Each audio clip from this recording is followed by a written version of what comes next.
तो S23 ultra launch हो चुका है और मुझे पता है कि आप सबको जानना है कि S22 अल्ट्रा और S23 अल्ट्रा में डिफरेंसेस क्या है, तो उन्हीं को मैं डिस्कस करूंगा इस वीडियो में, जहां पे मैं आपको बता दूंगा कि S22 अल्ट्रा और S23 अल्ट्रा में डिफरेंसेस क्या है। तो चलो इस वीडियो को स्टार्ट करते हैं। सबसे पहले अगर डिफरेंस की बात करें तो वो सबसे पहला फिजिकल डिफरेंस आपको देखने को मिलेगा इस फोन में, वो होगा इसके साइड्स के एजेस, यानी कि जो इसके फ्लैट साइड्स अभी हो चुके हैं, जो पहले राउंडेड थे। अगर पहले वाले S22 अल्ट्रा को देखोगे वो थोड़ा राउंडेड आपको फील होंगे, लेकिन अभी जो S23 अल्ट्रा आया है इसमें आपको राउंडेड एजेस देखने को नहीं मिलते। ये थोड़ा सा फ्लैट हो चुका है, पूरी तरह से फ्लैट नहीं हुआ आईफोन्स की तरह, लेकिन ये भी थोड़ा सा आपको फ्लैट देखने को मिल जाएगा हल्का सा, जिससे कि क्या होगा कि आपको एक अच्छा ग्रिप मिलेगा अपने फोन में। और साथ ही ये भी हो रहा है क्योंकि इसे फ्लैट एज कर दिया गया, तो इसके जो मिस टच के इशू थे वो भी कम होने वाले हैं, क्योंकि इसका जो स्क्रीन है अभी थोड़ा लेस कर्व्ड होगा पुराने मॉडल के हिसाब से, क्योंकि जो पुराना मॉडल था S22 अल्ट्रा उसमें ज़्यादा कर्व्ड दिखाया गया है और S23 अल्ट्रा में थोड़ा सा कर्व्ड कम है, जिससे कि आपको S23 अल्ट्रा में थोड़ा डिस्प्ले भी आपको थोड़ा सा मिनिमल सा कम देखने को मिलता है। इसके बाद अगर हम बात करें कैमरास के मामले में, तो कैमरास में आपको कुछ ज़्यादा डिफरेंस देखने को नहीं मिलता, लेकिन एक हल्का सा इंप्रूवमेंट देखने को मिलता है। अगर हम बात करें इसके बैक कैमरा के बारे में, तो बैक कैमरा में पहले हो चुका था 108 मेगापिक्सल का कैमरा था, लेकिन अभी हो चुका है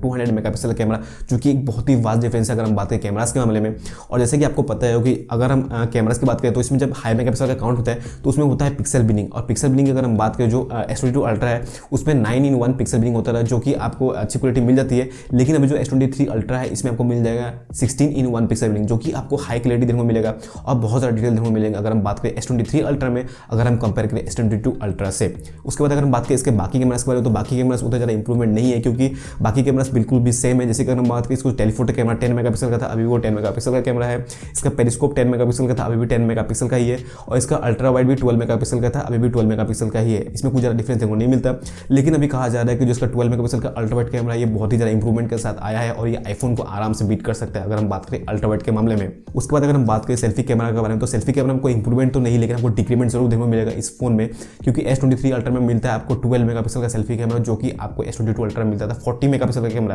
तो इसमें बहुत ज़्यादा डिफरेंस है, लेकिन अभी कहा जा रहा है कि जो इसमें 12 मेगापिक्सल का सेल्फी कैमरा S23 अल्ट्रा में आया है, इसमें जो इसका जो एपर्चर है इसमें बहुत बड़ा कर दिया गया, तो इससे आपको अच्छा लो लाइट परफॉर्मेंस देखने को मिल सकता है इसके सेल्फी कैमरा में। तो ये तो हमें फोन आने के बाद ही पता चलेगा कि इसका कैमरा कैसा है, और इसके कैमरा को टेस्ट करने के बाद ही पता चलेगा। इसके बाद अगर हम बात करें इसके 8K रिकॉर्डिंग के बारे में, तो पहले आप 8K पे सिर्फ 24 FPS पे ही रिकॉर्ड कर पाते थे, लेकिन अभी आप 8K पे 24 FPS पे तो करोगे ही, लेकिन आप 30 FPS तक भी अब रिकॉर्ड कर पाओगे 8K में। इसके बाद अगर हम बात करें सिनेमेटिक मोड के बारे में, तो सिनेमेटिक मोड में अभी आप 4K में भी रिकॉर्ड कर पाओगे, जो कि सिर्फ पहले 1080p पे था, लेकिन अभी आप 4K में भी सिनेमेटिक मोड को यूज़ कर पाओगे, जो कि एक ब्लर इफेक्ट देता है अगर आप वीडियो रिकॉर्ड कर रहे हो तो। लेकिन आप S22 अल्ट्रा में सिर्फ 1080 पे ही सिनेमेटिक मोड को यूज़ कर पाते थे। इसके बाद अगर हम बात करें इसके प्रोसेसर के बारे में, तो आपको S22 अल्ट्रा में मिलता था स्नैपड्रैगन 8 Gen 1, लेकिन आपको अभी S23 अल्ट्रा में मिलता है 8 Gen 2। साथ ही ये मेड फॉर गैलेक्सी है, इसमें कुछ अलग से उन्होंने इन्हेंसमेंट की है। अगर हम बात करें स्नैपड्रैगन 8 Gen 2 में, बाकी फोन्स के मुकाबले आपको कुछ अलग से इसमें इन्हेंसमेंट देखने को मिलेंगे, क्योंकि उन्होंने गैलेक्सी के लिए अलग से इसे ऑप्टिमाइज किया है। इसके बाद अगर हम बात करें एंड्रॉइड वर्जन के बारे में, तो आपको जो पहले S22 अल्ट्रा था उसमें मिलता था out of the box Android 12 मिलता था,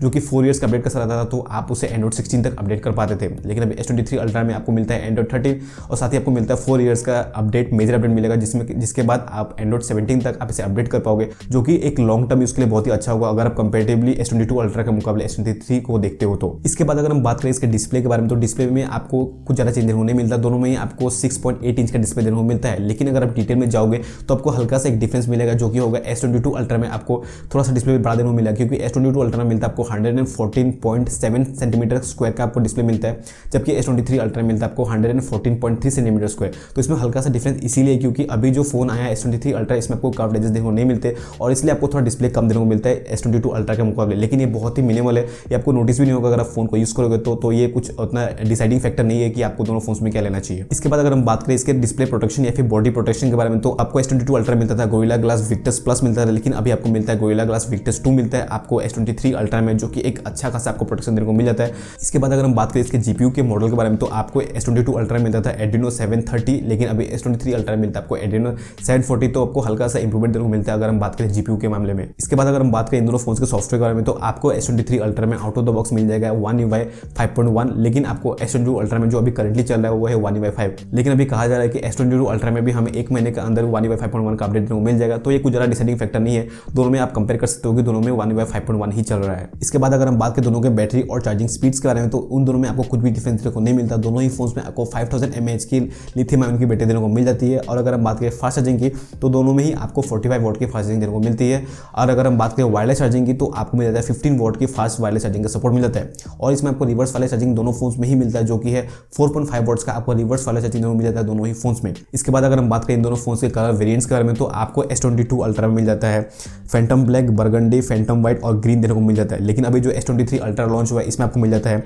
ग्रीन, फैंटम ब्लैक और क्रीम। ये आपको सिर्फ 3 ही कलर देखने को मिल जाते हैं, लेकिन आपको S22 अल्ट्रा में 4 कलर्स के ऑप्शन देखने को मिल जाते हैं। इसके बाद अगर हम बात करें इसके बेस वेरिएंट के बारे में, तो दोनों का ही बेस वेरिएंट 12 GB रैम और 256 GB स्टोरेज के साथ आता है और दोनों की प्राइसिंग भी अलग अलग है इंडिया में। अगर हम बात करें S22 अल्ट्रा के तो इसकी प्राइसिंग है 89,900 के आसपास आपको देखने को मिल जाती है अगर आप बात करें अमेजोन में। और अगर हम बात करें S23 अल्ट्रा की प्राइसिंग की तो इसकी प्राइसिंग स्टार्ट होती है 1,25,000 से, जिसका base variant 12 GB RAM 256 GB internal storage के साथ स्टार्ट होता है। इसके बाद अगर हम बात करें एक मेजर अपडेट कर रहे हैं जो कि है इसके स्टोरेज से रिलेटेड, तो अगर हम बात करें स्टोरेज स्पीड्स की तो S22 अल्ट्रा मिल जाता है आपको UFS 3.1 की स्टोरेज स्पीड मिल जाती थी, लेकिन अभी S23 अल्ट्रा में आपको मिल जाता है UFS 4.0 का अपडेट, जो कि बहुत ही अच्छा अपडेट है अगर हम बात करें स्टोरेज स्पीड्स के बारे में, क्योंकि UFS 4.0 बहुत ही ज़्यादा इंक्रीमेंटल अपडेट है अगर हम बात करें UFS 3.1 के मुकाबले। तो आज के लिए बस इतना ही। आई होप कि मैंने आपको सारे डिफरेंसेस बता दिए जो कि आपको S22 अल्ट्रा और S23 अल्ट्रा में मिलते हैं, और आपको कुछ डिसाइडिंग फैक्टर लग गया होगा कि आपको इस फोन को लेना चाहिए या फिर नहीं लेना चाहिए, क्या फिर आपको किस फोन के जाना चाहिए। मैं तो कहूँगा अगर आप S22 अल्ट्रा पे ऑलरेडी हो तो आपको S23 अल्ट्रा लेने की कोई भी जरूरत नहीं है।